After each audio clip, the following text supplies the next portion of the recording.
Hello everyone, this is Salim Bazmi and welcome to Bazmi classes. Today we are going to start our new topic, that is a transportation or circulatory system. Transportation या circulatory system हम क्यों पढ़ते हैं, इसका क्या reason है, आइए हम जानते हैं। तो सबसे पहले अगर मैं बात करूं about the transportation and circulatory system जानने के लिए, तो सबसे पहले मैं ये बता दूं कि जो ट्रांसपोर्टेशन होता है उसकी ज़रूरत क्यों होती है। उसकी ज़रूरत इसलिए होती है क्योंकि जो हमने फूड खाया और फूड खाने के बाद जो वो ग्लूकोज के अंदर कन्वर्ट हुआ, ग्लूकोज के अंदर टूटा, अब उसको क्या करना है कि वो न्यूट्रिएंट अब हमारे दूसरे सेल के पास जाने हैं ताकि वो यूज़ हो जाए। और दूसरी बात यह है कि जो भी हमारे ऑक्सीजन और कार्बन डाइऑक्साइड जो है, ऑक्सीजन जो है वो हमारे सेल तक पहुंचने हैं ताकि उस ग्लूकोज को तोड़ सके, ब्रेक डाउन कर सके और एनर्जी निकलवा सके। तो ऑक्सीजन जो है वो सेल तक कैसे पहुंचेगा, इसके पहले हमने एक सिस्टम पढ़ा था, रेस्पिरेटरी सिस्टम। हमने उसमें सीखा कि जो है ऑक्सीजन जो है वो नाक से जाता है, नॉस्ट्रिल से जाता है, और इस तरीके से नॉस्ट्रिल से जाने के बाद नसल पासेज से किससे जाता है, नसल चैम्बर, उसके बाद तुम्हारा ट्रैकिया और primary bronchi, secondary bronchi, tertiary bronchi, उसके बाद ब्रोंकियोल, और ब्रोंकियोल के बाद मैंने बोला था कि एक बैलून लाइक स्ट्रक्चर होता है जिसका नाम होता है एल्वियोलाई। एल्वियोलाई से वो डिफ्यूज होता है और डिफ्यूज होने के बाद, एल्वियोलाई से डिफ्यूज होने के बाद वो हमारा कहां पे जाएगा, वो हमारा ब्लड वेसल पकड़ करके, जिसको हम नस कहते हैं अपनी लैंग्वेज में, उसको पकड़ करके वो कहां पे जाएगा, सेल के पास जाएगा। और सेल में उस पड़े ग्लूकोज को क्या करेगा, तोड़ेगा, और उस सेल में ग्लूकोज पड़े ग्लूकोज को जब तोड़ेगा तो उससे क्या करेगा, एनर्जी निकलवाएगा और कार्बन डाइऑक्साइड रिलीज होगा। जब तोड़ेगा तो कार्बन डाइऑक्साइड वेस्ट मटेरियल निकलेगा। तो कार्बन डाइऑक्साइड का हमारी बॉडी के अंदर कोई भी यूज नहीं होता है, तो वो कार्बन डाइऑक्साइड जो है वो हमारे बॉडी से बाहर निकलना है, तो फिर से वही रास्ता पकड़ करके, लंग्स वाला रास्ता पकड़ करके वो हमारे नॉस्ट्रिल से बाहर आ जाएगा कार्बन डाइऑक्साइड। लेकिन ऑक्सीजन जो है वो हमारे सेल तक पहुंच गया। लेकिन ये पहुंचा कैसे, इसके लिए की मीडियम क्या है, इसके लिए मीडियम यही है, क्या चीज, ब्लड। क्या है, ब्लड। लेकिन ब्लड से जो चीजें जाएगी वो तो हमारा समझ में आ गया कि ये ट्रांसपोर्टेशन के अंदर आएगा। सर्कुलेटरी सिस्टम हमारा एक सिस्टम होता है, सर्कुलेटरी सिस्टम इसको कैरी करेगा।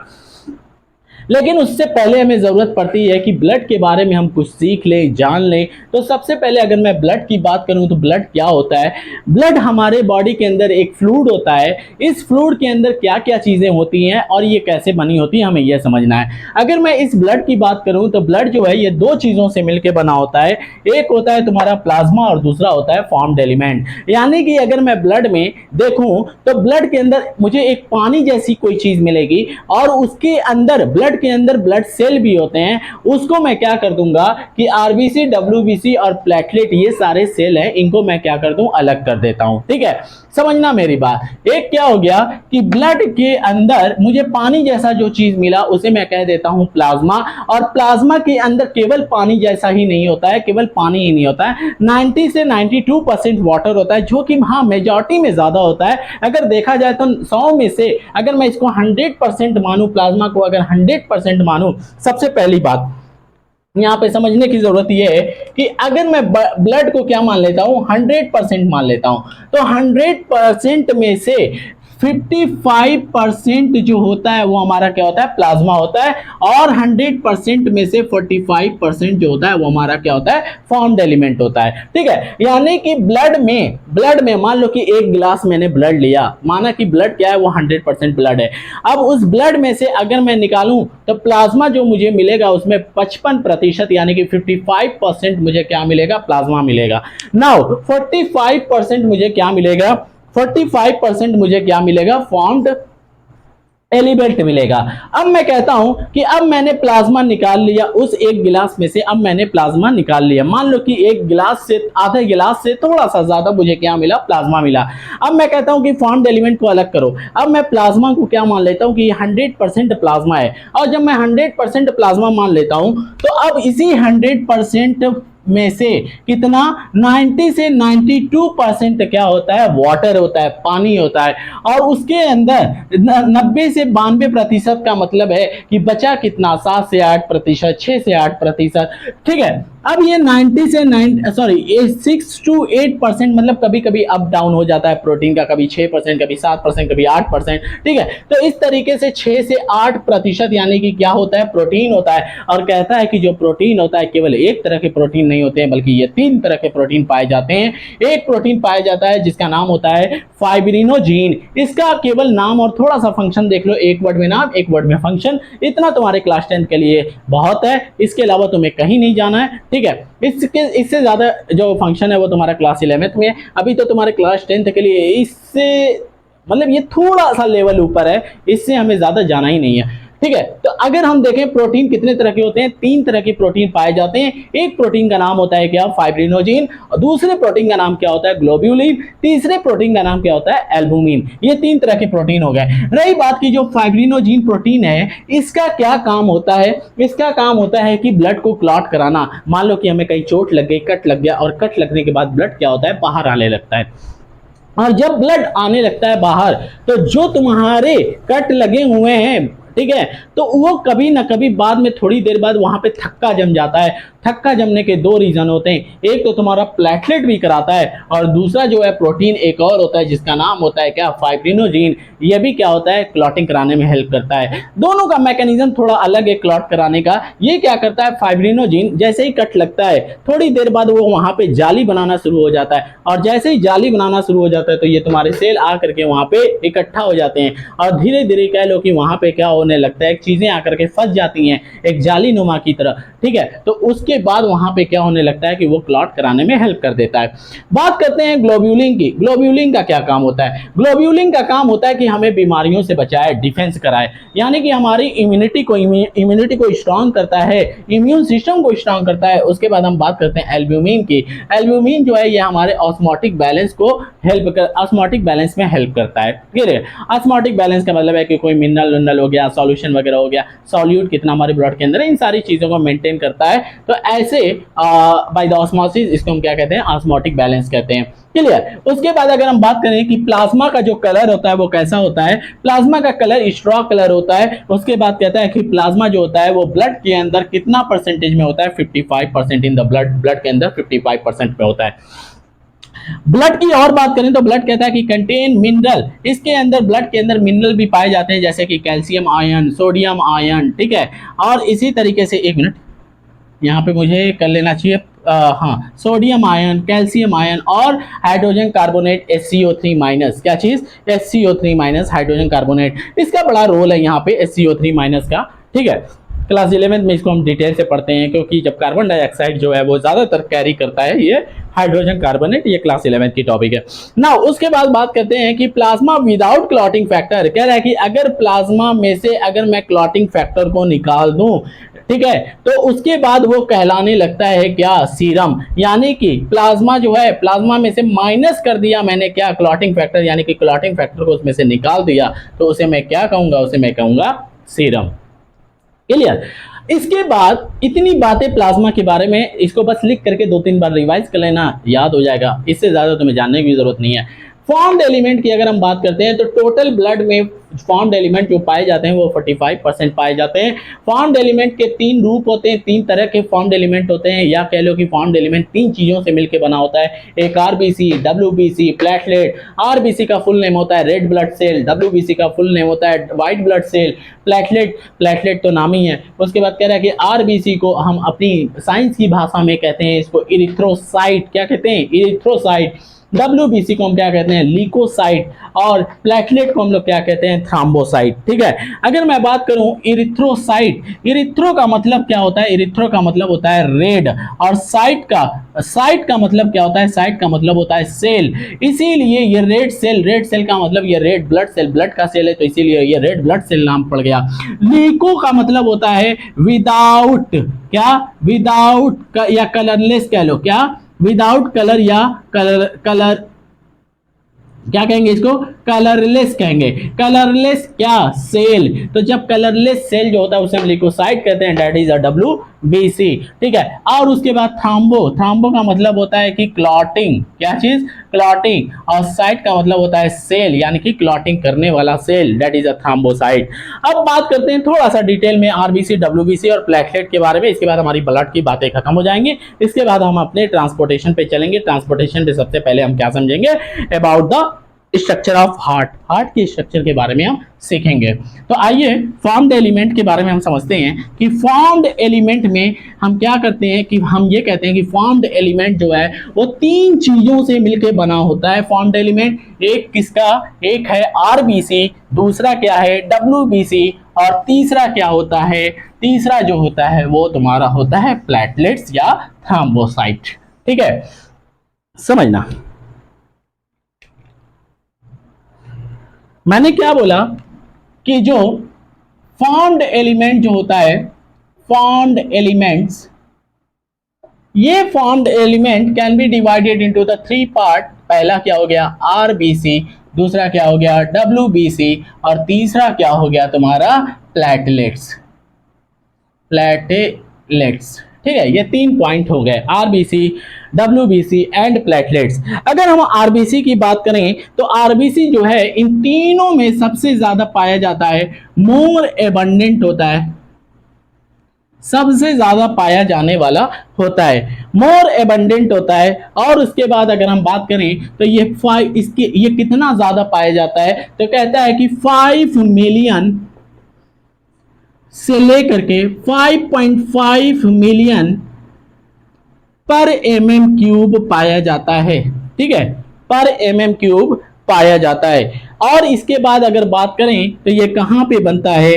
फॉर्म्ड इन बोन मैरो, ये बोन मैरो में बनता है, ठीक है, फॉर्म्ड इन बोन मैरो। इसके अंदर कोई भी न्यूक्लियस नहीं पाया जाता है, ये बिना न्यूक्लियस के होते हैं। और ये क्या करते हैं, help in transport of gases, help in transport of gases, ये गैस को ट्रांसपोर्ट करने में हेल्प करते हैं, ठीक है। और इसके बाद आरबीसी की कह लो कि जो डेड हो जाता है, ये एक्सपायर जो हो जाता है आरबीसी, वो स्प्लीन में जा करके स्प्लीन में जा करके मर जाता है, एक तरीके से कह लो। यानी कि ये डिस्ट्रॉय जो होता है वो आरबीसी कहाँ पे, स्प्लीन में जा करके डिस्ट्रॉय होता है। इसीलिए स्प्लीन को ग्रेव यार्ड भी कहा जाता है ऑफ आरबीसी, आरबीसी का ग्रेव यार्ड कहा जाता है स्प्लीन को, क्लियर है। उसके बाद हम बात करेंगे किसकी, डब्ल्यूबीसी की। डब्ल्यूबीसी जो होता है ये क्या होता है, ये कलरलेस होता है, इसका कोई कलर नहीं होता है, कलरलेस होता है। अब इसकी बात हम करें कि कलरलेस होता है तो ये कितना नंबर में होता है, ये नंबर में होता है कलर। पहले ये समझ ले कि इसके पास आरबीसी का जो कलर होता है वो रेड क्यों होता है, क्योंकि इसके पास एक पिगमेंट पाया जाता है जिसका नाम होता है हीमोग्लोबिन। इसी हीमोग्लोबिन की वजह से ये क्या होता है, आरबीसी जो होता है वो रेड होता है, और ये क्या होता है, कलरलेस होता है, क्योंकि इसके पास कोई भी हीमोग्लोबिन नहीं होती है, कोई भी हीमोग्लोबिन नहीं होती है, या लैक ऑफ हीमोग्लोबिन होता है।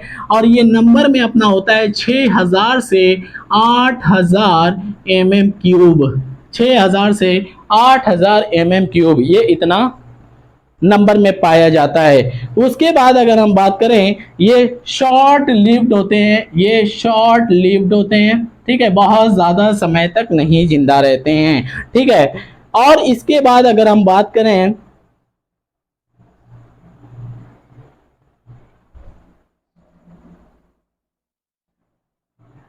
इसके बाद अगर हम बात करें तो इसको मैं दो पार्ट में डिवाइड कर सकता हूं। एक को मैं बोलूंगा ग्रैनुलोसाइट्स, ठीक है, और दूसरा जो होगा वो क्या होगा, ए ग्रैनुलोसाइट,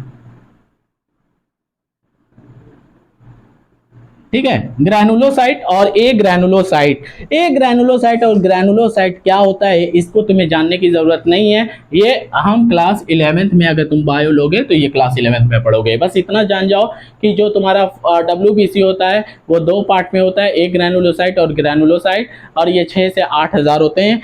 उसके बाद हम प्लेटलेट्स की बात करें तो प्लेटलेट्स जो होता है इसका नंबर होता है 1.5 से लेकर के 3.5 लाख, ठीक है, 1.5 लाख से लेकर के 3.5 लाख, यानी कि 1.5 लाख से 3.5 लाख ये होते हैं। ठीक है, 1.5 लाख से 3.5 लाख होते हैं। इनका काम क्या होता है, पर mm³ हो जाएगा। ठीक है, और इनका काम होता है क्या चीज़ करना, फॉर क्लॉटिंग। इसका फंक्शन होता है क्या चीज़, क्लॉटिंग का। ये क्लॉट करने में हेल्प करते हैं। क्लियर। तो ब्लड के अंदर हमें यही बस समझना था। बताओ, ब्लड के दो फॉर्म, एक क्या हो गया तुम्हारा, एक हो गया तुम्हारा क्या, प्लेटलेट, दूसरा क्या हो गया, फॉर्म्ड एलिमेंट। सॉरी, एक क्या हो गया तुम्हारा प्लाज्मा, और एक हो गया फॉर्म्ड एलिमेंट। प्लाज्मा के बारे में हमने सीखा कि प्लाज्मा जो होता है ये क्या नाम है कि वाटर, इसमें 90 से 92% वाटर होता है, एक्स्ट्रा कलर होता है, इसमें प्रोटीन पाई जाती है, 3 तरह की प्रोटीन पाई जाती है। ठीक है, इसमें हमने अलग अलग चीज़ें देखा। फिर उसके बाद अगर हम बात करें ब्लड के बाद, तो हम चलते हैं किस पे, सर्कुलेटरी सिस्टम पे। तो सर्कुलेटरी सिस्टम होने के लिए सबसे पहले तुम्हें जानना पड़ेगा किसके बारे में, हार्ट के स्ट्रक्चर के बारे में, जो कि तुम्हारे एनसीईआरटी में डायग्राम दिया हुआ है। लेकिन वो डायग्राम थोड़ा सा कह लो कि कॉम्प्लिकेटेड डायग्राम है। तुम एक रे डायग्राम से इसके पोजीशन को, पाइप की पोजीशन को और बाकी चीज़ों के पोजीशन को अच्छे से समझ सकते हो, ताकि उसके बाद हमें फंक्शन जो है वो ईजिली मेमोराइज हो जाए। ठीक है, तो जो मैं बनाऊंगा वो हार्ट का एक रे डायग्राम होगा, उससे बिल्कुल भी हम समझ सकते हैं। और ये रे डायग्राम तुम अपने बोर्ड के एग्जाम में या किसी भी एग्जाम में तुम यूज कर सकते हो। इससे हमारा कोई भी मार्क्स का डिडक्शन नहीं होता है। क्लियर। आइए समझते हैं structure of heart. Structure of heart समझने के लिए सबसे पहले हमें क्या करना होगा, हमें हार्ट के स्ट्रक्चर को देखना पड़ेगा। ठीक है, अगर हम बात करें स्ट्रक्चर ऑफ हार्ट की, तो सबसे पहले अगर हम देखें यहाँ पे, तो हमें 4 कमरे जैसे दिखाई देते हैं, चैम्बर जिसको हम लोग कहते हैं, 4 कमरे जैसे दिखाई देते हैं इस तरीके से। क्लियर है। अब समझना, इस तरीके से अगर हम देखें 1 2 3 4, यानी कि एक ह्यूमन का हार्ट जो होता है उसके पास 4 चैम्बर होते हैं। 2 ऊपर होते हैं छोटे छोटे, और नीचे 2 बड़े होते हैं। ठीक है, तो इस तरीके से 2 और 2 4 हो गया। ठीक है, जो 2 ऊपर है इसको हम लोग कहते हैं क्या, कलेक्टिंग चैम्बर। क्या कहते हैं, इसको हम लोग कहते हैं कलेक्टिंग चैम्बर। इसको हम लोग बोलेंगे कलेक्टिंग चैम्बर। और नीचे वाला जो होता है इसको हम लोग बोलते हैं डिस्ट्रीब्यूटिंग चैम्बर। इसको हम लोग बोलेंगे डिस्ट्रीब्यूटिंग चैम्बर। क्यों कलेक्टिंग चैम्बर और डिस्ट्रीब्यूटिंग चैम्बर बोलते हैं, समझना। जो ऊपर का होता है चैम्बर, 2 चैम्बर, ये ब्लड को कलेक्ट करने का काम करता है। और कलेक्ट कहाँ से करता है, मान लो कि तुम्हारी बॉडी से नीचे से गंदा गंदा ब्लड आया, ऊपर से गंदा गंदा ब्लड आया, और ये दोनों गंदे गंदे ब्लड आकर के यहाँ पे राइट आर्टरियम में क्या होते हैं, कलेक्ट होते हैं। और उसके बाद जो तुम्हारे क्या नाम है कि लंग्स से अच्छे वाले ब्लड आएंगे, वो इस वाले क्या नाम है कि लेफ्ट आर्टरियम में आकर के कलेक्ट होंगे। यानी कि ये दोनों कलेक्ट करने का काम करेगा। उसके बाद डिस्ट्रीब्यूटिंग चैम्बर की बात करते हैं। डिस्ट्रीब्यूटिंग चैम्बर क्या करता है कि ये यहाँ पे ब्लड जो है, गंदा गंदा जो ब्लड आया राइट आर्टरियम में, वो क्या नाम है कि राइट वेंट्रिकल में भेजेगा। और राइट वेंट्रिकल क्या करेगा, इसको डिस्ट्रीब्यूट करने का काम करेगा, यानी कि इसको लंग्स तक ले जाकर के पहुंचाएगा। और ये क्या करेगा, ये तुम्हारे बॉडी तक ले जाकर के पहुंचाएगा। इस तरीके से ये डिस्ट्रीब्यूट करने का काम करेगा, इसीलिए एक डिस्ट्रीब्यूटिंग चैम्बर नीचे वाले हो गए। तो हमारे पास 2 ऊपर वाले क्या होते हैं, कलेक्टिंग चैम्बर होते हैं। 2 नीचे वाले जो होते हैं वो डिस्ट्रीब्यूटिंग चैम्बर होते हैं। अगर इतनी बातें समझ में आई है, तो अब हम यहाँ पे समझेंगे कि कौन कौन से पाइप यहाँ पे होते हैं। पाइप को पहले समझेंगे, फिर उसके बाद हम यहाँ पे आगे समझेंगे। यानी कि सबसे पहले हम वेसल के बारे में सीखते हैं। वेसल के बारे में हम सीखते हैं तो हम यहाँ देखते हैं कि 2 पाइप इस तरीके से ऊपर से आता है, और 2 पाइप इस तरीके से नीचे से आता है। ठीक है, एक पाइप नीचे से आता है और एक पाइप ऊपर से आता है। जो एक पाइप ऊपर से आता है इसको हम बोलते हैं सुपेरियर वेना कावा। क्या बोलते हैं, सुपेरियर वेना कावा। और जो पाइप नीचे से आता है इसको हम लोग बोलते हैं इन्फेरियर वेना कावा। ठीक है। ऊपर वाला क्या कहलाएगा? क्यों इसको सुपेरियर हमने बोला, इसको इंफेरियर बोला? देखो समझने वाली बात है जरा कि जो ऊपर चीजें होती हैं, तुमसे ऊपर चीजें जो होती हैं वो होते हैं सुपेरियर, ठीक है। तो जाहिर सी बात है इस पाइप के ऊपर ये वाला पाइप है, इसीलिए इसको सुपेरियर पाइप बोला गया या सुपेरियर वेना कावा बोला गया है। देखो यहाँ पे इस पाइप का नाम होता है वेन। वेन से ही बना है क्या? Vena cava. दो तरीके के पाइप मैक्सिमम यहाँ पे देखने को मिलेंगे, एक क्या आर्टरी और एक क्या देखने को मिलेंगे? वेन।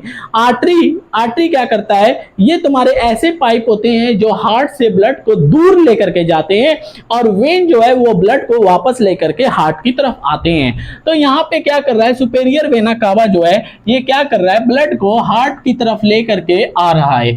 इंफेरियर वेना कावा क्या करता है? ये भी ब्लड को हार्ट की तरफ लेकर के क्या कर रहा है? जा रहा है, ठीक है। तो ये दोनों ब्लड को हार्ट की तरफ लेकर के आ रहे हैं, तो इसीलिए इसका नाम क्या पड़ जाता है? वेन। इसका भी नाम क्या पड़ जाता है? वेन। तो यहाँ पे हमने ऊपर वाले का नाम रख दिया सुपेरियर वेना कावा, नीचे वाले का नाम रख दिया इंफेरियर वेना कावा। कभी भूल जाओ तो ऐसे याद रख सकते हो, V for vein, V for वापस, V for vein, V for वापस, यानी कि हार्ट की तरफ जब ब्लड वापस लेकर के आए तो वो क्या होता है? वेना कावा, यानी कि वेन होता है। इसके बाद जैसे यहाँ पे ब्लड इकट्ठा होने लगते हैं, तो यहाँ पे हमारा क्या होता है कि यहाँ से एक ओपनिंग होती है, यहाँ से क्या होती है? ओपनिंग होती है, और ओपनिंग होकर के यहाँ पे 3 वाल्व होते हैं। क्या होते हैं? 1 2 3 वाल्व होते हैं, ठीक है। इस वाल्व का क्या नाम होता है? आगे मैं एक्सप्लेन करूंगा, इसको मैं अलग पार्ट में बताऊंगा। उसके बाद यहां से क्या होता है कि ब्लड नीचे की तरफ आता है, और नीचे की तरफ ये ब्लड कलेक्ट होता जाता है इसके अंदर, ठीक है। और ब्लड कलेक्ट होते होते क्या होता है कि फिर यहाँ से एक पाइप निकला होता है, यहाँ से एक पाइप निकला होता है, और ये पाइप जो है ये कहाँ पे जाता है? लंग्स की तरफ चला जाता है। ये लंग्स की तरफ जाता है और ब्लड को क्या करता है? यहाँ से आगे की तरफ लेकर के जाता है, हार्ट से दूर लेकर के जाता है, ब्लड को आगे की तरफ लेकर के जाता है। और कहाँ पे आगे की तरफ लेकर के जा रहा है? लंग्स की तरफ लेकर के जा रहा है। इसीलिए इस पाइप का नाम हो जाता है क्या चीज? देखो लंग्स को हम लोग अपनी साइंस की लैंग्वेज में बोलते हैं पल्मो, इसीलिए इसका नाम हो जाता है पल्मोनरी आर्टरी। क्या हो जाता है? पल्मोनरी आर्टरी हो जाता है, ठीक है। इस पाइप का नाम क्या हो जाता है? पल्मोनरी आर्टरी हो जाता है, ठीक है।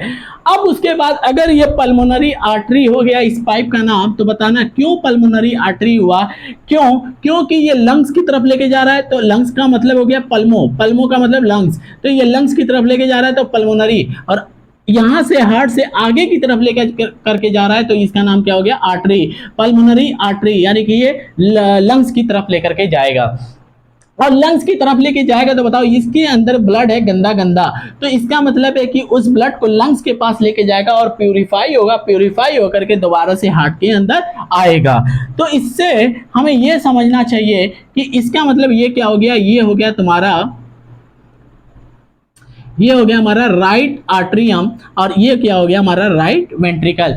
कभी कभी हम कंफ्यूज हो जाते हैं कि कौन सा राइट आर्ट्रियम है, कौन सा क्या नाम है कि लेफ्ट राइट आर्ट्रियम है, और कौन सा लेफ्ट क्या नाम है कि आर्ट्रियम है, और ये क्या नाम है कि लेफ्ट वेंट्रिकल है। कभी भी कंफ्यूज हो जाओ तो ऐसे समझ लेना कि ऐसे हम हार्ड कॉपी पे बनाते हैं तो समझ जाओ कि मेरे सामने वो बंदा इस तरीके से क्या हुआ है? लेटा हुआ है, और तुम क्या हो? ऐसे उस बंदे को देख रहे हो, और जब तुम ऐसे उस बंदे को देख रहे हो यानी कि वो बंदा ऐसे लेटा हुआ है, ठीक है, तो इसका मतलब है कि कॉपी पे जो तुम बना रहे हो राइट इधर है, लेफ्ट इधर है, तो ये राइट आर्ट्रियम इधर है, लेफ्ट आर्ट्रियम इधर है, राइट क्या है कि वेंट्रिकल इधर है, लेफ्ट वेंट्रिकल इधर है। क्लियर? अब बताना कि उसके बाद ये ब्लड उधर की तरफ चलेगा, प्यूरिफाई होगा, ठीक है, और प्यूरिफाई होने के बाद फिर से ये क्या करेगा? एक पाइप पकड़ करके यहाँ पे आएगा, ठीक है, और एक और पाइप यहाँ पे आएगा। तो इस पाइप का नाम हो जाता है क्या? ये देखो कहां से पाइप आ रहा है, ये पाइप कहां से आ रहा है, ये वेसल कहां से आ रहा है? ये आ रहा है पल्मोनरी से, तो इसका नाम हो जाएगा पल्मोनरी, क्या हो जाएगा? Pulmonary vein. अब वेन क्यों पड़ा? क्योंकि ये ब्लड को वापस लेकर के आ रहा है, कहां से लेकर के आ रहा है? लंग्स से लेकर के आ रहा है, इसीलिए इसका नाम क्या हो जाएगा? पल्मोनरी वेन हो जाएगा। अब उसके बाद समझना कि ब्लड इसके अंदर आ करके ऐसे इकट्ठा होगा, और इकट्ठा होने के बाद फिर क्या होगा कि यहां से एक ओपनिंग होगी, क्या होगी? अब यहाँ पे एक ओपनिंग होगी और यहाँ पे ये बाइकस्पिड वाल्व होगा, इसको भी हम आगे भी सीखेंगे। उसके बाद यहाँ से ब्लड इसके अंदर इकट्ठा हो करके फिर उसके बाद यहाँ पे एक और पाइप होती है और इस तरीके से ये पाइप जो है यहाँ से होते हुए इस तरीके से नीचे आती है। यहाँ से गया, एक आर्क जैसा बनाया, आर्क जैसा बनाने के बाद ये नीचे की तरफ आ गया। तो जहां पे ये आर्क जैसा बनाया इसीलिए इसको हम लोग बोल देते हैं आर्क ऑफ, क्या बोल देते हैं, आर्क ऑफ आयोटा। क्या बोल देते हैं, आर्क ऑफ आयोटा बोल देते हैं। और इसी आर्क ऑफ आयोटा से 3 पाइप ऊपर की तरफ चला जाता है और एक पाइप नीचे की तरफ आ जाता है। ठीक है, अब एक पाइप जो नीचे की तरफ आया, इस पाइप का नाम हम रख देते हैं एब्डोमिनल आयोटा। एब्डोमिनल आयोटा इसका नाम रख देते हैं। अब बताना एब्डोमिनल आयोटा क्यों रखा, क्योंकि यह हार्ट से ये ब्लड नीचे की तरफ आता है, ये हार्ट से ये ब्लड नीचे की तरफ आता है और ये पाइप हमारे एब्डोमिनल यानी कि ये पीछे से होते हुए एब्डोमेन से होते हुए हमारा क्या है, किडनी की तरफ ये आगे बढ़ता है। तो इसीलिए इस आयोटा, इस आर्टरी का नाम पड़ जाता है एब्डोमेन के ऊपर, इसीलिए इसको हम एब्डोमिनल आयोटा कहते हैं। ठीक है, एब्डोमिनल आयोटा, इसको हमने क्या बोला, आर्क ऑफ आयोटा, क्योंकि ये बिल्कुल आर्क जैसा बना रहा है और आयोटा का मतलब आर्टरी, ये आगे की तरफ लेकर के जा रहा है। और मैंने बोला कि आर्क ऑफ आयोटा से 3 पाइप ऊपर की तरफ जा रहा है। 3 पाइप ऊपर का मतलब यह है कि जो एक पाइप इधर आ रहा है तो वो हमारे ये राइट हैंड में वो पाइप आता है और राइट हैंड में क्या करता है, ब्लड को सप्लाई करता है। बीच वाला एक पाइप जो है ये हमारे ब्रेन तक पहुंचाता है और एक जो लेफ्ट साइड वाला पाइप है वो हमारे लेफ्ट हैंड में लेकर के आता है। इस तरीके से ये 3 पाइप ऊपर और एक पाइप जो है वो हमारे बाकी नीचे हिस्से, नीचे पार्ट ऑफ द बॉडी को क्या करता है, पहुंचाता है, लाइक किडनी वगैरह। ठीक है, इस तरीके से ये स्ट्रक्चर जो है हार्ट का हुआ और इसके अंदर मैंने सारे पाइप को दिखाने की कोशिश की। ठीक है, मैंने क्या बोला एक बार फिर से हम समझेंगे। ऊपर का 2 जो चैम्बर है वो क्या है, आर्ट्रियम है। आर्ट्रियम जो होता है वो कलेक्टिंग चैम्बर होता है। क्या होता है, ये कलेक्टिंग चैम्बर होता है। और नीचे वाला जो होता है ये क्या होता है, डिस्ट्रीब्यूटिंग चैम्बर होता है। उसके बाद हमने क्या सीखा, हमने ये सीखा कि ये राइट आर्ट्रियम है, ये लेफ्ट आर्ट्रियम है। राइट आर्ट्रियम में गंदा गंदा ब्लड आएगा और राइट आर्ट्रियम में गंदा गंदा ब्लड आएगा तो वो कहां से आएगा, नीचे के पार्ट्स ऑफ द बॉडी से आएगा, that is inferior vena cava. और उसके बाद ऊपर वाले पार्ट्स ऑफ द बॉडी से आएगा, दैट इज सुपेरियर वेना कावा। और वो ब्लड आ करके यहाँ पे इकट्ठा होगा और इकट्ठा होने के बाद फिर से ये ट्राइकस्पिड वाल्व से होते हुए ये ब्लड जो है क्या नाम है कि राइट वेंट्रिकल में इकट्ठा होगा। राइट वेंट्रिकल से होते हुए ये क्या, पल्मोनरी आर्टरी से होते हुए लंग्स में चला जाएगा और लंग्स में जाने के बाद वो क्या होगा, वहां से ऑक्सीजन कार्बन डाइऑक्साइड को वहां पे डिफ्यूज करेगा, ऑक्सीजन को लेगा और ऑक्सीजन को लेने के बाद फिर से ये क्या होगा, ये तुम्हारा पल्मोनरी वेन पकड़ते हुए ये क्या आ जाएगा, तुम्हारे लेफ्ट आर्ट्रियम में आ जाएगा। और लेफ्ट आर्ट्रियम में आने के बाद ये ब्लड यहाँ पे इकट्ठा होता रहेगा और इकट्ठा होने के बाद फिर से क्या होगा कि लेफ्ट वेंट्रिकल में ये क्या होगा कि तुम्हारे ब्लड आ जाएंगे थ्रू द बाइकस्पिड वाल्व। अब उसके बाद क्या होगा कि तुम्हारा जो है कि इसके अंदर ब्लड आने के बाद फिर से क्या होगा कि ये तुम्हारे इस आर्क ऑफ आयोटा से होते हुए 3 पाइप ऊपर जो है यानी कि ये तुम्हारे राइट हैंड, ब्रेन और लेफ्ट हैंड में चला जाएगा और फिर इसके बाद एब्डोमिनल आयोटा से होते हुए ये तुम्हारे किडनी की तरफ आगे बढ़ जाएगा। क्लियर? अगर इतनी बातें समझ में आ गई तो हम स्ट्रक्चर ऑफ हार्ट एक और देखेंगे जिसमें हम क्या करेंगे, थोड़ा सा हम एक और ट्राइकस्पिड, बाइकस्पिड वाल्व और कुछ कार्डी टेंडेनी वगैरह के बारे में हम सीखेंगे। आइए तो उसका स्ट्रक्चर हम देखते हैं। तो मैं क्या कर देता हूं, यहीं पे बना देता हूं एक और स्ट्रक्चर।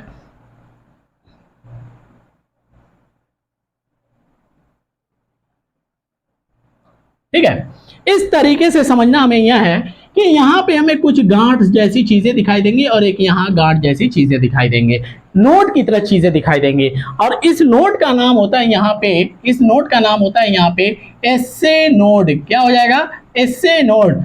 और उसके बाद इसका नाम हो जाएगा एवी नोड। फुल फॉर्म देख लेना, बहुत जरूरी नहीं अभी तुम लोगों के लिए। ठीक है, SA node, AV node. AV node से क्या होता है कि यहाँ पे एक बंडल निकलता है, एक बंडल फाइबर जैसी चीजें निकलती हैं और ये बंडल, ये फाइबर जैसी जो चीजें निकलती हैं ये यहाँ से डिस्ट्रीब्यूट कुछ इस तरीके से होता है और यहाँ पे कुछ इस तरीके से ये पूरे वेंट्रिकल में डिस्ट्रीब्यूट हो जाता है। क्लियर है? तो इसको हम लोग क्या बोलते हैं, इसको हम लोग बोलते हैं bundle of his, bundle of his.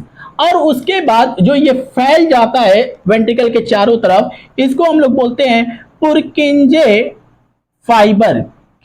पुरकिंजे fibre बोलते हैं। क्या बोलते हैं इसको? पुरकिंजे फाइबर बोलते हैं। ठीक है। अब उसके बाद मैंने क्या बोला था कि यहाँ पे एक ओपनिंग होती है जो ब्लड इसमें से इसमें आ सके, और यहाँ पे भी एक ओपनिंग होती है ताकि ब्लड जो है इसमें से इसमें आ सके। ठीक है। यहाँ पे जो होता है एक 3 दरवाजे की तरह होता है, यहाँ पे सिर्फ 2 दरवाजे की तरह होता है। जो 3 दरवाजे की तरह होता है इसका नाम हो जाता है वाल्व होता है, इसका नाम हो जाता है क्या? Tricuspid valve. क्या हो जाता है? Tricuspid valve. और इसका नाम हो जाता है बाइकस्पिड वाल्व। कस्प का मतलब होता है क्या नाम है कि आधे प्याले की तरह। ठीक है, प्याले की तरह। तो इसका नाम क्या हो जाएगा? ट्राइकस्पिड वाल्व, और उसका क्या हो जाएगा? Bicuspid valve. इसी ट्राइकस्पिड वाल्व और बाइकस्पिड वाल्व से क्या होता है कि यहां से कुछ इस तरीके से फाइबर की तरह, धागे की तरह एक क्या निकला होता है कि वायर की तरह यहां से एक अराइजिंग होती है, जो कि यहां से तुम्हारा इस वाल्व से अटैच होता है। इसको हम लोग बोलते हैं, इसको हम बोलते हैं कॉर्डी टेंडनी। क्या बोलते हैं? कॉर्डी टेंडनी। ठीक है। यहाँ पे भी ये कॉर्डी टेंडनी पाई जाती है। कॉर्डी टेंडनी का काम होता है, जैसे ही देखो आर्ट्रियम जो है, आर्ट्रियम से जो ब्लड निकला वो वेंट्रिकल में जैसे जाता है, आर्ट्रियम से ब्लड निकला जैसे ही वेंट्रिकल में जाता है, तो ये क्या करता है कि दरवाजा जो है या वाल्व जो है वो ऐसे बहुत तेजी से खुलता है। और जब बहुत तेजी से खुलता है तो वेंट्रिकल भी एक बार क्या करता है, वो भी कॉन्ट्रैक्ट करता है, तो ब्लड दोबारा से वापस ना चला जाए, वो दरवाजा तुरंत बंद हो जाता है और ब्लड जो है वो तुरंत इस पाइप से होते हुए चला जाता है, ना कि इसमें वापस जाता है। तो वाल्व का काम होता है ये बैक फ्लो से बचाता है। किससे बचाता है? बैक फ्लो से बचाता है, ताकि वो तुम्हारा दोबारा से आर्टरियम के अंदर ना जा पाए। अगर इतनी चीजें समझ में आई तो अब हम आगे की तरफ चलते हैं। आगे की तरफ हम क्या करेंगे कि थोड़ा सा हम हार्ट के मैकेनिज्म को समझने की कोशिश करते हैं। ठीक है। और कैसे समझेंगे इसी चीज को मैं थोड़ा सा एक्सप्लेन करूंगा। समझना मैंने क्या बोला था। सबसे पहले अब रही बात कि यहाँ पे ब्लड आया, सबसे पहले यहाँ पे एसए नोड है। एसए नोड एक बिल्कुल भी क्या होता है कि इलेक्ट्रिसिटी की तरह, या ये इलेक्ट्रिक प्रोड्यूस करता है। क्या करता है? इलेक्ट्रिक प्रोड्यूस करता है। और ये इलेक्ट्रिसिटी जो है ये किसको देता है? एवी नोड को देता है। यानी कि एवी नोड का काम होता है कि जैसे कि ये एवी नोड का काम होता है कि इलेक्ट्रिसिटी कहीं बहुत तेज तो ना आई। ठीक है। तो ये एससी नोड जैसे ही इलेक्ट्रिसिटी प्रोड्यूस करता है तो एवी नोड का काम होता है उसको मेंटेन करने का। मान लो कि एससी नोड ने क्या कर दिया, इलेक्ट्रिसिटी ज्यादा दे दी, तो एवी नोड उसको क्या करता है? कंट्रोल करने का काम करता है। और इसी तरीके से एससी नोड ने क्या कर दिया कि अगर बिजली कम कर दी तो ये उसको तेज करने का काम करता है। तो कहीं ना कहीं ये मेंटेन की तरह काम करता है, स्टेबलाइजर की तरह काम करता है। ठीक है। उसके बाद एसए नोड से यहाँ पे बहुत सारे फाइबर होते हैं जो कि ये तुम्हारे पूरे आर्टरियम में फैले होते हैं। और एवी नोड से ये बिजली जो है, ये इलेक्ट्रिसिटी या इंपल्स जो है, ये कहाँ पे जाएगा? तुम्हारे बंडल ऑफ हीस में जाएगा। और बंडल ऑफ हीस से कहाँ जाएगा? ये पुरकेंजे फाइबर में जाएगा। और इस तरीके से ये वेंट्रिकल को क्या करेगा? कॉन्ट्रैक्ट करवाने का काम करेगा। लेकिन उससे पहले हमें समझना ये है कि जो तुम्हारा ये ब्लड आया सुपेरियर वेना कावा और इंफेरियर वेना कावा से, अगर ब्लड आकर के इसके अंदर इकट्ठा हुआ और इधर से भी ये ब्लड आकर के इकट्ठा हुआ, तो अब ये दोनों कॉन्ट्रैक्ट कैसे होंगे? कॉन्ट्रैक्ट इस तरीके से होंगे कि यहाँ पे एसए नोड ने क्या किया? इलेक्ट्रिसिटी प्रोड्यूस किया, इंपल्स आया और इसको क्या मिला? अपना इंपल्स मिला, तो ये आर्टरियम कॉन्ट्रैक्ट होंगे। आर्टरियम कॉन्ट्रैक्ट होंगे तो इधर से ट्राइकस्पिड वाल्व ओपन होगा और इधर से बाइकस्पिड वाल्व ओपन होगा। और इस तरीके से दोनों तरफ से ब्लड जो है, एक डीऑक्सीजनेटेड ब्लड और ऑक्सीजनेटेड ब्लड राइट वेंट्रिकल और लेफ्ट वेंट्रिकल में ये क्या कर जाएगा? मूव कर जाएगा। और इधर से ब्लड जैसे ही राइट वेंट्रिकल और लेफ्ट वेंट्रिकल में आया, उसके बाद ये राइट वेंट्रिकल से ये ब्लड, अब देखो तब तक बिजली या इंपल्स जो है एवी नोड से बंडल ऑफ हीस में आ चुकी है और यहां से पुरकेंजे फाइबर में जा चुकी है। अब पुरकेंजे फाइबर क्या करेगा? वेंट्रिकल को कॉन्ट्रैक्ट करवाएगा।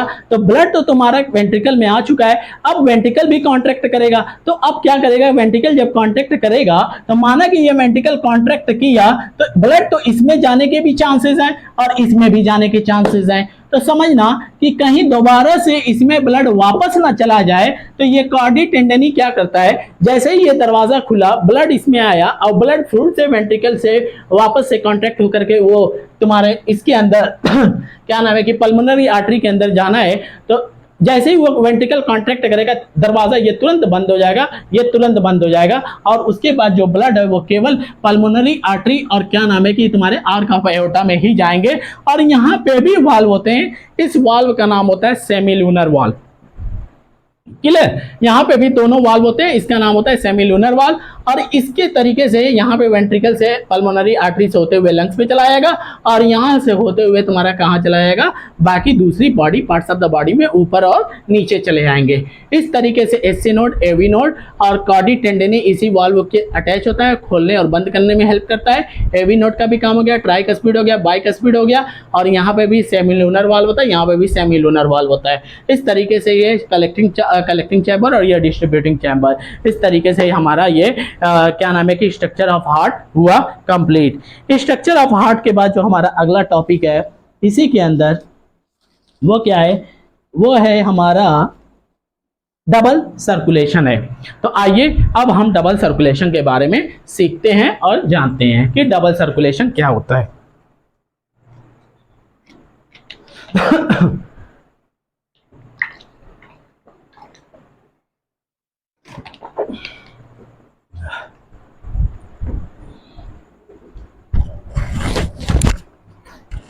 देखो, अगर स्ट्रक्चर ऑफ हार्ट बहुत अच्छे समझ में आ गया और इसका फंक्शन भी अगर अच्छे समझ में आ गया है, इसको एनसीईआरटी से पढ़ना तुम्हें, अब हर एक लाइन मेरी कही हुई तुम्हें समझ में आएगी, और इसको स्ट्रक्चर ऐसे ही बना करके प्रैक्टिस कर लो, तुम्हारा सर्कुलेशन बहुत अच्छे से हो जाएगा। और एनसीईआरटी जो है वो ज़रूर पढ़ना, एनसीईआरटी पढ़ोगे तो ये मेरी पूरी कही हुई बात समझ में तुम्हें आना शुरू हो जाएगी।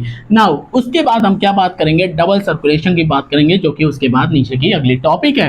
डबल सर्कुलेशन में क्या होता है कि डबल का मतलब है कि दो बार, डबल का मतलब क्या हो गया, दो बार, यानी कि जब हार्ट के अंदर ब्लड जो है वो टू टाइम्स अगर आता है तो इसी को हम लोग क्या कहते हैं, डबल सर्कुलेशन कहते हैं। रही बात कि ये क्यों 2 टाइम्स आता है, इसी को हमें समझना है। सबसे पहले मैं क्या करता हूं, यहाँ पे अगेन एक बार छोटा सा स्ट्रक्चर ऑफ हार्ट और लंग्स दोनों साथ में अब मैं बनाऊंगा।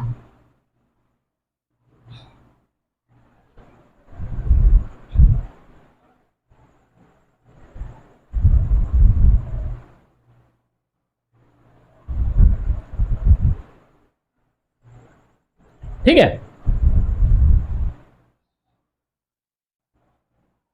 समझना, माना हमारा यहां पे क्या है, ये लंग्स है, हम पढ़ क्या रहे हैं, डबल सर्कुलेशन।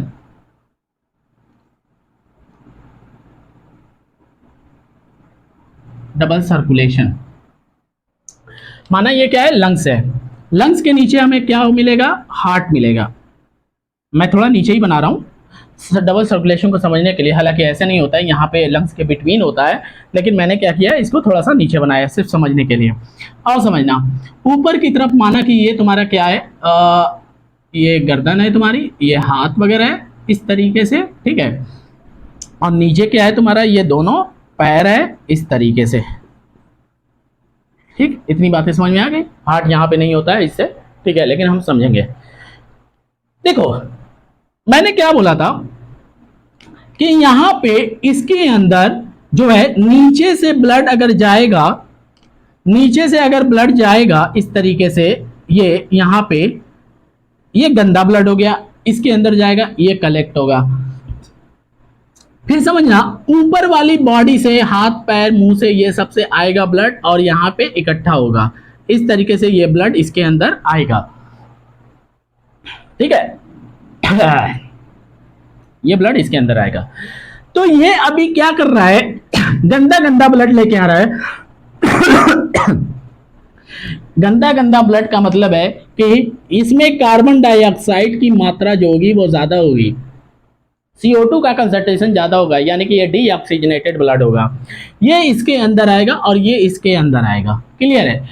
अब उसके बाद डीऑक्सीजनेटेड ब्लड जो है ये राइट आर्टरियम में आया, और राइट आर्टरियम से फिर यहाँ पे आया और यहाँ से फिर तुम्हारा यहाँ से निकल करके ये तुम्हारे कहाँ पे चला जाएगा, ये लंग्स के अंदर चला जाएगा। हालांकि ऐसे भी जाएगा, लेकिन मैं सिर्फ अभी एक ही पाइप से समझाने की कोशिश कर रहा हूँ। और फिर यहाँ से ये कहाँ चला जाएगा, ये तुम्हारा इससे होते हुए लंग्स के अंदर चला जाएगा। लंग्स के अंदर क्या करेगा, ये CO2 को देगा, CO2 को छोड़ेगा और फिर उसके बाद यहाँ से O2 को उठाएगा और O2 को उठा करके ये क्या करेगा, दोबारा से हार्ट के अंदर लेकर के आएगा, दोबारा से हार्ट के अंदर क्या करेगा, लेकर के आएगा। ठीक है, तो हार्ट के अंदर जो लेकर के आएगा वो किससे लेकर के आएगा, पल्मोनरी वेन से लेकर के आएगा।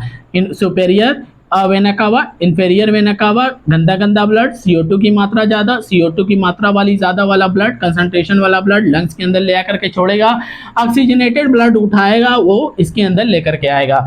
अब जब यहाँ से लेकर के आएगा तो फिर से ये क्या करेगा, आर्क ऑफ आयोटा से क्या करेगा, नीचे की तरफ, ये नीचे वाले एब्डोमिनल आयोटा से नीचे की तरफ ले आकर के देगा और ये क्या करे, नीचे की तरफ यहाँ पे किडनी उडनी को डिस्ट्रीब्यूट करेगा। ठीक है, और उसके बाद यहाँ से 3 पाइप और होती है, तो ये एक पाइप ब्रेन में जाएगा, एक पाइप तुम्हारे राइट हैंड में जाएगा और एक पाइप तुम्हारे इसके अंदर जाएगा, लेफ्ट हैंड के अंदर जाएगा। यानी कि यहाँ से क्या होगा, ये ब्लड जो है डिस्ट्रीब्यूट होगा। क्या होगा, ब्लड जो है ये डिस्ट्रीब्यूट होगा।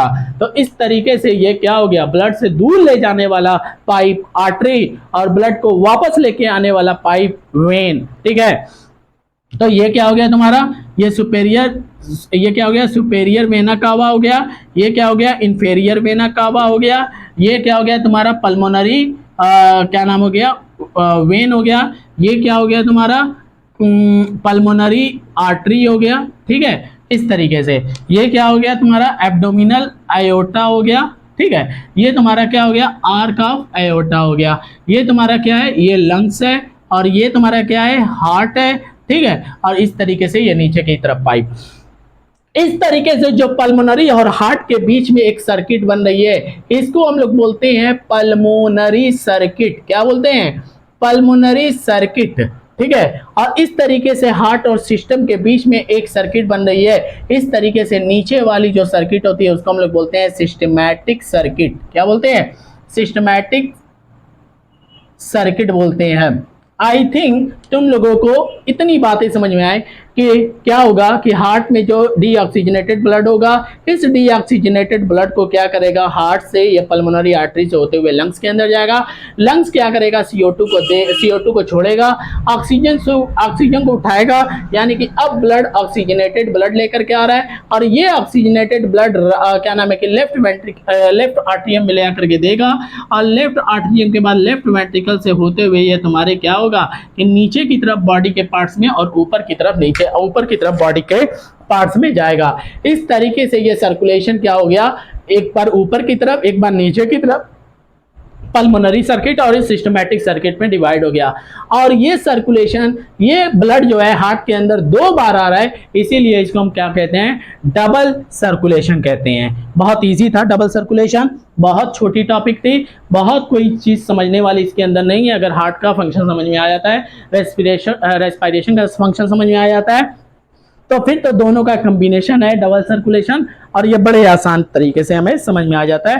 तो ह्यूमन बीइंग के अंदर जो सर्कुलेशन होता है डबल सर्कुलेशन होता है। नाउ अगर डबल सर्कुलेशन के बाद अगली जो टॉपिक आती है हमारी डबल सर्कुलेशन के बाद, वो क्या है तुम्हारे, ये हम देखते हैं। डबल सर्कुलेशन के बाद जो हमारी टॉपिक है वो है तुम्हारा ट्यूब्स के बारे में। आइए अब हम ट्यूब्स के बारे में समझते हैं कि ट्यूब्स के बारे में, यानी कि हमारे हमारी बॉडी के अंदर जो है वो ब्लड को ले जाने वाले जो वेसल होते हैं वो कितने तरह के होते हैं और क्यों वो 3 तरीके के, अगर वो 3 तरीके के होते हैं तो वो क्यों 3 तरीके के होते हैं। आइए समझते हैं ट्यूब के बारे में। देखना, ट्यूब के बारे में जब हम सीखते हैं तो हमारी बॉडी के अंदर जो ट्यूब होते हैं उसको हम 3 पार्ट में डिवाइड कर देते हैं समझने के पर्पज से। ठीक है, एक होता है जो आर्टरी होता है और एक जो होता है वो क्या होता है, वेन होता है, और एक जो होता है वो क्या होता है, कैपिलरी होता है। ये 3 तरीके का होता है। अगर मैं आर्टरी की बात करूं तो आर्टरी जो होता है ये क्या होता है, ये थोड़ा सा पाइप जो होती है इसकी मोटी होती है, थिक होती है। ठीक है, इस तरीके से ये थोड़ा सा पाइप जो होती है थिक होता है, इस तरीके से ये थिक होता है, ठीक है। मतलब अगर मैं यहाँ पे बना भी दूं कि ये क्या हो गया, ये पाइप जो हो गई थोड़ा थिक हो गई, इस तरीके से ये दीवार जो होती है इसकी थोड़ी मोटी होती है, ठीक होती है। क्यों मोटी होती है, इसका भी एक रीजन है, क्योंकि इसके अंदर जो है देखो ब्लड ब्लड क्या करता है, जैसे ही वेंट्रिकल पंप करता है उसके अंदर प्रेशर बहुत ज्यादा होता है, और जब प्रेशर बहुत ज्यादा होता है तो ये आर्टरी ही है जो कि ब्लड को क्या कर रही है कि हार्ट से दूर लेकर के जा रही है। इसके अंदर प्रेशर क्या होता है, बहुत ज्यादा होता है, यानी कि थिक होता है। और साथ साथ में इसका जो ल्यूमेन होता है वो क्या होता है, ल्यूमेन जो होता है वो नैरो होता है।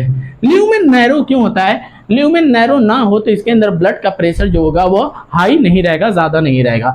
इसीलिए ये क्या होता है, यानी कि इसके और इसके बीच में जो ये इतनी जगह है इसको हम ल्यूमेन कहते हैं, और ल्यूमेन जो होता है ये इसके अंदर नैरो होता है, पतला होता है। उसके बाद इसके अंदर कोई भी वाल्व नहीं पाया जाता है कोई भी वाल्व नहीं पाया जाता है। वाल्व क्या होता है उसको अब हम सीखेंगे, वाल्व नहीं पाया जाता है। इसके बाद अगर हम बात करें तो इसके अंदर ब्लड प्रेशर जो होता है वो तुरंत क्या होता है, हाई होता है, हाई ब्लड प्रेशर होता है इसके अंदर, ठीक है। नेक्स्ट अगला पॉइंट जो होता है कि ये ब्लड को क्या करता है, हार्ट से दूर लेकर के जाता है, यानी कि carry blood away from heart. Heart से ये ब्लड को क्या करता है, दूर लेकर के जाता है। वेन की अगर हम बात करें तो वेन जो होता है ये क्या होता है, ये थिन होता है, क्या होता है, ये वेन जो होता है ये क्या होता है, थिन होता है, ठीक है। और इसके जो ल्यूमेन जो होते हैं ये लार्ज होते हैं। ल्यूमेन क्या होते हैं इनके, लार्ज ल्यूमेन होते हैं। जैसे कि अगर मैं इसको दिखाऊं तो इस तरीके से ये लार्ज ल्यूमेन हो गए। और इनके जो वॉल होते हैं, इनके वॉल भी जो होते हैं वो थिन होते हैं, थिक नहीं होते हैं। इसके बाद जो अगला पॉइंट होगा, इसके अंदर वाल्व जो है वो पाया जाएगा, वाल्व फाउंड, वाल्व होता है। और अगला पॉइंट अगर मैं कहूं तो इनके अंदर जो ब्लड प्रेशर होता है वो क्या होता है, लो ब्लड प्रेशर होता है। क्या होता है, लो ब्लड प्रेशर होता है। और आगे की अगर हम एक और पॉइंट की बात करें तो ये कैरी करता है ब्लड को, ठीक है, टूवर्ड्स द हार्ट, हार्ट के तरफ लेकर के आता है। किसकी तरफ, हार्ट की तरफ लेकर के आता है, तो ये टूवर्ड्स द हार्ट हो गया। नाउ कैपिलरी की बात करें तो कैपिलरी जो होता है ये बहुत ही थिन होता है, वेरी थिन होता है, ठीक है। इसका नैरो, इसका ल्यूमेन जो होता है, ल्यूमेन जो होता है वो भी क्या होता है, बहुत ही नैरो होता है, ठीक है। इसका ल्यूमेन जो होता है वो क्या होता है, बहुत ही वेरी नैरो होता है। ल्यूमेन जो होता है वो वेरी नैरो होता है। जैसे कि ये मैं अगर बनाऊं, ये अगर मैं बनाने की कोशिश करूं, ये क्या हो गई, मेरी कैपिलरी हो गई, इस तरीके से बहुत ही पतली और बहुत ही थिन, ठीक है।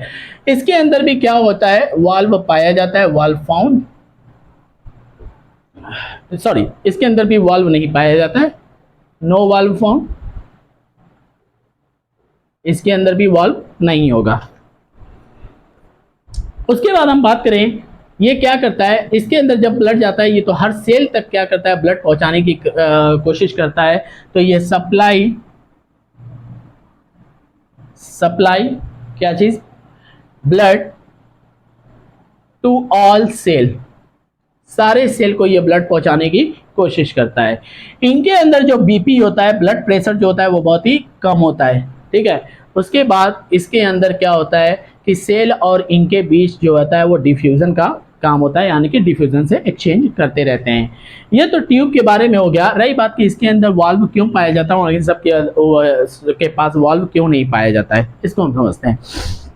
देखो वाल्व इसलिए आर्टरी के अंदर नहीं पाया जाता है क्योंकि आर्टरी के अंदर ब्लड प्रेशर बहुत ज़्यादा, मान लो कि मुझे नीचे से क्या करना है कि ब्लड को ऊपर की तरफ पहुंचाना है और प्रेशर बहुत ज़्यादा है, तो अगर प्रेशर बहुत ज़्यादा है तो वो वापस आने का चांसेस कम ही होगा, बहुत कम होगा, वो वापस नहीं आएगा क्योंकि प्रेशर बहुत ज़्यादा है। अब मान लो कि ऐसे ही पाइप कोई है ऐसे ऊपर और प्रेशर उसके अंदर कम है, तो जैसे ही वो ऊपर जाएगा वो तुरंत नीचे गिरने की कोशिश में आ जाएगा, यानी कि नीचे गिर जाएगा। तो जिसमें ब्लड प्रेशर कम होता है तो उसमें क्या करते हैं, वाल्व लगा देते हैं। कैसे समझना, थोड़ा सा ऊपर गया ऐसे वाल्व है, ब्लड ऊपर आया, अब वाल्व बंद कर दो। ब्लड अगर नीचे भी आएगा तो वाल्व रोक लेगा, फिर ऊपर गया फिर वाल्व होता है, तो थोड़ी थोड़ी दूर पे वाल्व होता है, वो खुलता है, ब्लड ऊपर भेजता है, फिर बंद हो जाता है। इस तरीके से ब्लड ऊपर की तरफ जाता है। तो ये वाल्व का फंक्शन है, ये वाल्व का काम होता है। इसके बाद अगर हमारे ट्यूब के बाद क्या टॉपिक आती है, इसके बाद जो आती है हमारी टॉपिक आती है लिम्फ की। किसकी आती है? लिम्फ की। तो अब हम समझेंगे लिम्फ के बारे में।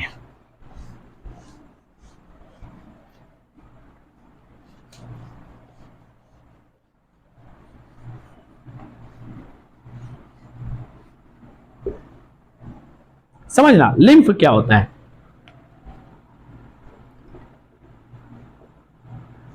लिम्फ को हम लोग टिश्यू फ्लूइड भी कहते हैं। मान लो ये आर्टरी है, क्या है? ये आर्टरी है। आर्टरी के अंदर जो ब्लड है उसका प्रेशर क्या है? वो बहुत ज्यादा है। अब ब्लड अगर बहुत प्रेशर ज्यादा है तो जाहिर सी बात है इससे क्या निकलेगा? आर्टरी से फिर आगे की तरफ क्या होगा? छोटे छोटे वेन होंगे। तो इनके अंदर भी कहीं ना कहीं बीपी होगा, जो वो होगा वो ज्यादा होगा। तो अब क्या होता है कि इनके अंदर क्या होता है कि बहुत ही माइन्यूट क्या होता है? पोरस होता है। इस तरीके से बहुत छोटे छोटे पोरस होते हैं।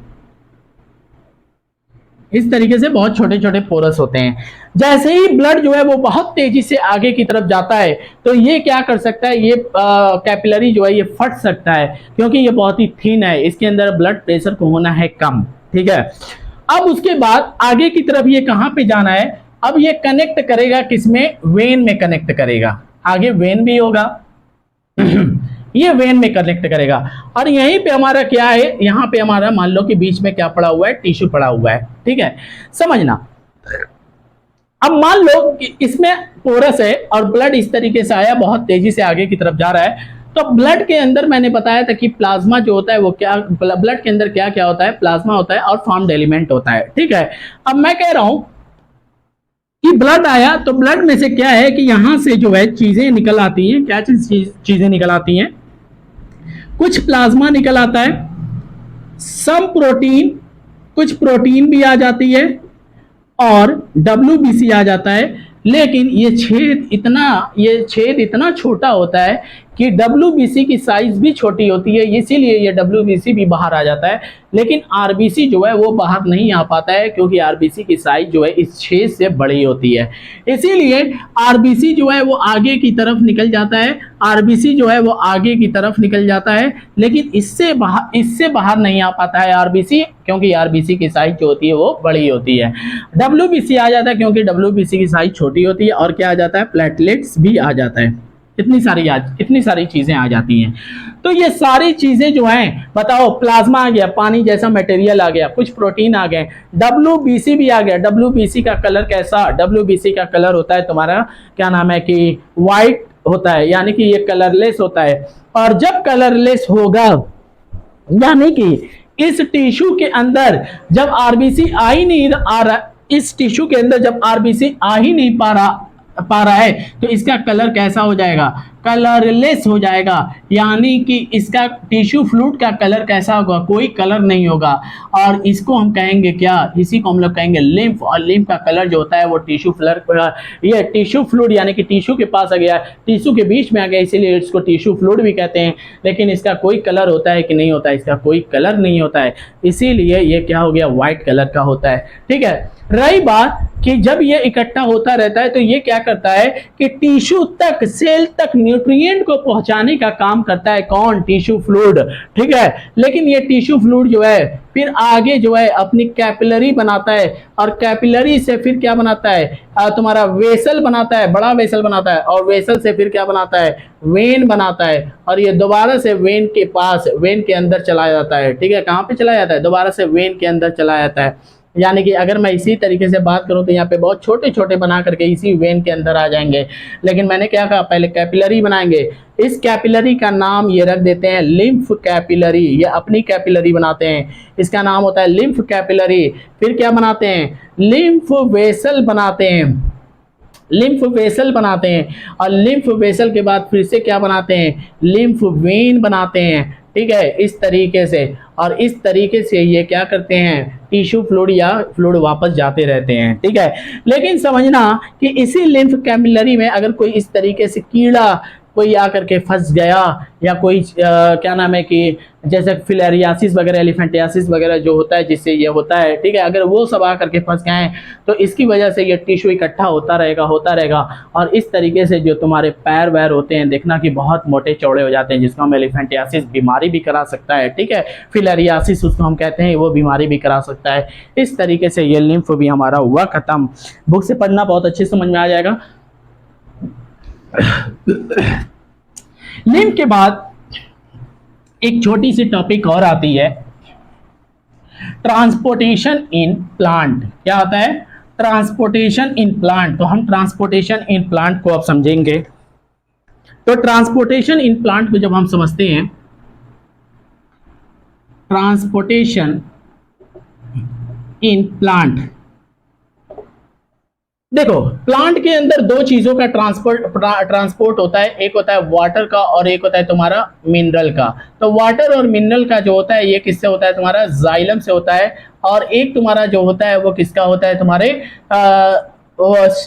फूड का होता है। और फूड का जो होता है वो किससे होता है? तुम्हारा फ्लोएम से होता है। किससे होता है? फ्लोएम से होता है। इस तरीके से तो कैसे होता है इसी चीज को हमें समझना है। मान लो मैंने एक प्लांट बनाया और प्लांट में जो मैंने बनाया तो नीचे क्या होता है? नीचे तुम्हारा होता है क्या? वाटर और क्या होता है? तुम्हारा मिनरल। ठीक है, अब ये वाटर और मिनरल ये रूट पकड़ करके तुम्हारे वाटर और मिनरल ये रूट पकड़ के अंदर इनके अंदर एक प्रेशर लगता है और इस तरीके से ये प्लांट है हमारा। ठीक है, अब क्या होगा कि वाटर और मिनरल इस तरीके से रूट पकड़ करके ये जाइलम से होते हुए ये लीफ होगी हमारी। इस लीफ से क्या होते हैं कि वाटर वेपर बन करके बाहर चले जाते हैं, जिसको हम लोग क्या कहते हैं? ट्रांसपीरेशन कहते हैं। इस प्रोसेस को हम लोग क्या कहते हैं? ट्रांसपीरेशन कहते हैं। ठीक है, यानी कि वाटर जो है वो रूट से होते हुए किससे गया? स्टेम में गया। और स्टेम से कहां गया? रूट से स्टेम, स्टेम से कहां गया? ब्रांचेस। कहां पे गया? ब्रांचेस। और ब्रांचेस से कहां गया? लीफ। और लीफ से क्या ये वापस आया? नहीं, ये बाहर की तरफ इन्वायरमेंट में उड़ गया। ठीक है, इस तरीके से इसकी अगर डायरेक्शन देखा जाए, पानी की अगर डायरेक्शन देखा जाए तो सिर्फ एक डायरेक्शन में होता है। इसीलिए वाटर और मिनरल का जो डायरेक्शन होता है, मूवमेंट होता है, वो यूनी डायरेक्शनल होता है। और ये इनके मूव करने का जो कॉन्सेप्ट होता है वो होता है मास हाइपोथेसिस। क्या होता है? मास हाइपोथेसिस। क्या होता है मास हाइपोथेसिस? इसको हम समझेंगे। मानो इसके अंदर रूट के अंदर, जैसे मैं एक एग्जांपल के तौर पे मैं कह रहा हूं कि एक नल लगा लो, नल में एक पाइप लगा करके खूब दूरी तक ले आकर के छोड़ दो। क्लियर? अब जब छोड़ दोगे तो क्या करोगे कि अब वो पाइप के अंदर अभी पानी कुछ भी नहीं है, थोड़ा भी नहीं है, नल को तुम चालू करो और जैसे ही चालू करोगे तो पानी वहां पे जहां पे पानी को निकलना है वो थोड़ी देर बाद निकलेगा, क्योंकि पूरी पाइप खाली है। अब समझना, अब तुमने उस नल को बंद कर दिया। अब नल को जब बंद कर दिया तो पूरे पाइप के अंदर पानी भर गया है। अब तुम क्या कर दो कि नल को दोबारा चालू करोगे तो अब वहां थोड़ी देर बाद पानी नहीं निकलेगा, तुरंत पानी निकलेगा। क्लियर है? अगर इतनी बातें समझ में आई, ये वाला कॉन्सेप्ट समझ में आया, तो बिल्कुल यही कॉन्सेप्ट यहाँ पे इसके अंदर भी लगना है। समझना कैसे? मान लो कि ये रूट है, अब पानी इसके अंदर धक्का मारा जा रहा है, इसको कहते हैं हाइड्रोस्टैटिक प्रेशर। ठीक है, अब यार क्या है कि रूट के अंदर पानी भरता जा रहा है और ये पानी पूरा इस तरीके से जाइलम के अंदर भरता जाएगा और लिप तक आ जाएगा। ठीक है, जैसे ही रूट के अंदर एक बूंद भी पानी धक्का मारेगा तो यहां से तुरंत ये पानी बाहर निकल जाएगा। अगर ये पूरा जाइलम अगर खाली होता तो ये तुमको टाइम लग जाता है यहाँ से पानी निकलने में। ठीक है, तो इस तरीके से ये पूरा क्या होता है, इस पाइप के अंदर, जाइलम के अंदर पानी भरा होता है, जिसको हम कहते हैं कॉन्टिन्यूअस कॉलम। Continuous column. ठीक है, इसी की मदद से, कंटिन्यूअस कॉलम की मदद से ये ट्रांसपिरेशन बहुत तेजी से होता रहता है। ठीक है, और 90 से 92% वाटर जो लॉस हो जाता है थ्रू द ट्रांसपिरेशन, और इसकी मदद से क्या करता है कि अपना ये वाटर जो है लॉस करता रहता है, पानी जो है वो पहुंचाता रहता है, जिसको हम कहते हैं मास हाइपोथेसिस। ठीक है, ये वाटर ट्रांसपोर्ट हो गया जो कि यूनी डायरेक्शनल होता है। बात करते हैं अब फ्लोएम से फूड का ट्रांसपोर्टेशन कैसे होता है, ये समझने वाली बात है। मान लो ये प्लांट है और ये क्या है, इनके ब्रांचेस और लीफ है। और यहाँ पे ये रूट वगैरह होता है। ठीक है, मैं कह रहा हूं कि मान लो कि ये लीफ है, क्या है, लीफ है, यहाँ पे भी ये क्या है, लीफ है बहुत सारी। ठीक है, मैं कह रहा हूं कि यहाँ पे लीफ में ये क्या होगा, क्लोरोप्लास्ट होगा, सनलाइट आएगी और क्या बनेगा, तुम्हारा खाना बनेगा, यानी कि फूड बनेगा। ठीक है, by the process of photosynthesis. जब फूड बना, अब ये फूड जो है किसको देगा, ब्रांचेस को देगा। अब ब्रांचेस को देने के बाद फिर से ये कहां पे आएगा, स्टेम में आएगा, और स्टेम में आने के बाद फिर कहां पे आएगा, ये तुम्हारे रूट के पास आ जाएगा। पता है तुम्हारा फूड जो है रूट के अंदर आकर के स्टोर भी होता है। और स्टोर क्यों होता है समझना, मान लो कभी धूप निकली नहीं, बारिश हो गई, या फिर कुछ ऐसा मौसम आ गया, या फिर समझ लो कि यहीं पे एक छोटी सी लीफ आई हुई है। ठीक है, छोटी सी पत्ती आई हुई है, छोटी सी नन्ही सी पत्ती आई हुई है, इसको अभी खाना बनाने का ढंग नहीं है, फोटोसिंथेसिस करने का ढंग नहीं है, तो ये फोटोसिंथेसिस अभी कर नहीं पा रही है, लेकिन ग्रो करने के लिए तो अभी इसको फूड चाहिए, तो वो फूड कहाँ से आया। ठीक है, तो वो फूड जो स्टोर करते हैं रूट, यही रूट जो है यहाँ तक फिर से पहुंचाते हैं। तो ये रूट क्या करेंगे, दोबारा से क्या करेंगे, रूट जो है ये स्टेम को देंगे, और स्टेम जो है वो किसको देगा, ब्रांचेस को देगा, और ब्रांचेस जो है ये क्या करेगा, न्यू लीफ को देगा। और इस तरीके से खाना एक बार इस डायरेक्शन में आया और दोबारा खाना जो है इस डायरेक्शन में वापस गया, यानी कि एक बार आया और एक बार गया, तो ऐसे डायरेक्शन बाई डायरेक्शनल कहलाते हैं। यहाँ पे खाना जो है दोनों तरफ जा रहा है, यानी कि जो यहाँ पे फूड का मूवमेंट होगा वो दोनों तरफ होगा, यानी कि बाई डायरेक्शनल होगा, यानी कि ये जो फ्लोएम से फूड का जो मूवमेंट होगा वो क्या होगा, बाई डायरेक्शनल होगा। क्लियर, इसका मतलब ये है कि यहाँ पे जो खाना बनाते हैं उसको हम लोग क्या कहते हैं, सोर्स कहते हैं, और जो जहाँ पे फूड यूज होता है उसको हम क्या कहते हैं, सिंक कहते हैं। ठीक है, तो फ्लोएम के थ्रू ये क्या होता है कि खाने जो है वो दोनों तरफ मूवमेंट करते हैं।